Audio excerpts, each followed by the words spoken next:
बिस्मिल्लाहिर्रहमानिर्रहीम, अस्सलाम वालेकुम, welcome to my YouTube channel maths with Afshan. Students, आज हम करने जा रहे हैं एक्सरसाइज 11 से रिलेटेड मल्टीपल चॉइस क्वेश्चन। बहुत इजी है। सबसे पहले देखिए, which condition should be present for two figures to be congruent. एक कॉन्ग्रुएंट के लिए दो कंडीशंस कौन सी जरूरी है। सबसे पहले कहा कि they should be of the same size, इनका साइज इक्वल होना चाहिए या सेम होना चाहिए। They should be of same shape, इनकी शेप भी सेम होनी चाहिए। दे शुड बी स्क्वायर्स और ए एंड बी बोथ। अब देखिए बच्चों, हमने कॉन्ग्रुएंट की डेफिनेशन पढ़ी है, उसमें सेम साइज और सेम शेप जरूरी है। देखिए यहाँ पे सेम साइज और सेम शेप की बात की गई। इट्स मीन के ए और बी दोनों आंसर हमारे ठीक है, तो हम डी को सर्कल कर लेते हैं। ठीक है, A and B both. Second में देखिए, द गिवन ट्रायंगल्स, ये दो ट्रायंगल्स गिवन है। वो कह रहे हैं कि ये सिमिलर है, इक्विलेटरल है, कॉन्ग्रुएंट है या नन ऑफ द अबव है। ये देखिए आपको दोनों सेम नजर आ रही है, शेप भी इनकी सेम है और साइज भी इनका सेम है, तो ये फिर कॉन्ग्रुएंट हो जाएंगे। तो इसको हम सी को सर्कल कर लेते हैं। नेक्स्ट में देखें, इन द गिवन ट्रायंगल्स, ये ट्रायंगल्स आपको गिवन है। ठीक है, आपको कुछ स्टेटमेंट्स भी दी गई हैं। वो कह रहे हैं इनमें से कौन सी इन ट्रायंगल के हिसाब से ठीक नहीं है। आपने जो इनकरेक्ट स्टेटमेंट है उसको आपने सिलेक्ट करना है। ठीक है, तो बाकी तो स्टेटमेंट्स बाकी सही है, लेकिन ये वाली जो है ना, मेजरमेंट एंगल एस इक्वल है मेजरमेंट एंगल एफ के। देखे एस जो है वो इक्वल कह रहे हैं एफ के, तो ये तो इक्वल नहीं है। तो ये वाली स्टेटमेंट जो है ये क्या है, रॉन्ग है। ठीक है, तो हम डी को सर्कल करेंगे। 4 में देखें, 4 में आपको कहा गया है which condition should be present for two shapes to be similar. अगर दो शेप्स हैं, उनके सिमिलर होने के लिए कौन सी कंडीशन का होना जरूरी है।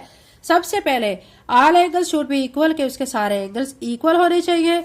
दूसरा है all side should be equal, सारी साइड्स इक्वल होनी चाहिए। तीसरा है angles equal and sides unequal, के एंगल्स इक्वल और साइड्स अनइक्वल होनी चाहिए। और 4 पे आपको डी में कहा गया है all angles equal and sides in the same ratio, angles equal होने चाहिए और साइड्स जो है उनकी सेम रेशो होनी चाहिए।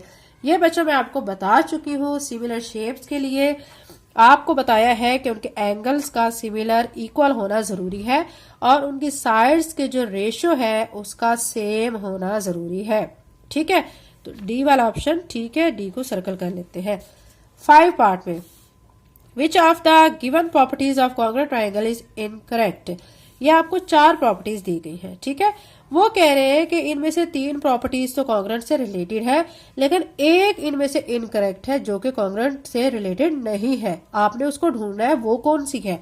देखें, जो मैं आपको कॉन्ग्रुएंट ट्रायंगल्स की 4 प्रॉपर्टीज पढ़ा चुकी हूँ एक्सरसाइज 11 के स्टार्ट करने से पहले। जिन बच्चों ने वो वीडियो नहीं देखी तो वो लाजमी देखें ताकि उनके कॉन्सेप्ट क्लियर हो जाए। तो जो बच्चों आपको मैं बता चुकी हूँ जो 4 प्रॉपर्टीज हैं ट्रायंगल्स की, ठीक है, कॉन्ग्रुएंट होने के लिए, उसमें से एक प्रॉपर्टी थी साइड एंगल साइड। ठीक है, ये तो है उसकी प्रॉपर्टी। फिर हमने दूसरी पढ़ी थी साइड साइड साइड, ये भी है उसकी प्रॉपर्टी। फिर हमने तीसरी पढ़ी थी राइट एंगल हाइपोटेन्यूज साइड, ये भी हमारी उसकी प्रॉपर्टी है कॉन्ग्रुएंट की। लेकिन एंगल एंगल एंगल ये हमारी प्रॉपर्टी कॉन्ग्रुएंट ट्रायंगल्स की नहीं है। ठीक है, और उन्होंने हमें यही कहा था कि इनमें एक ऐसी प्रॉपर्टी आपको दी गई जो कि कॉन्ग्रुएंट ट्रायंगल से रिलेटेड नहीं है, जो कि इनकरेक्ट है, उसको आपने सर्कल करना है।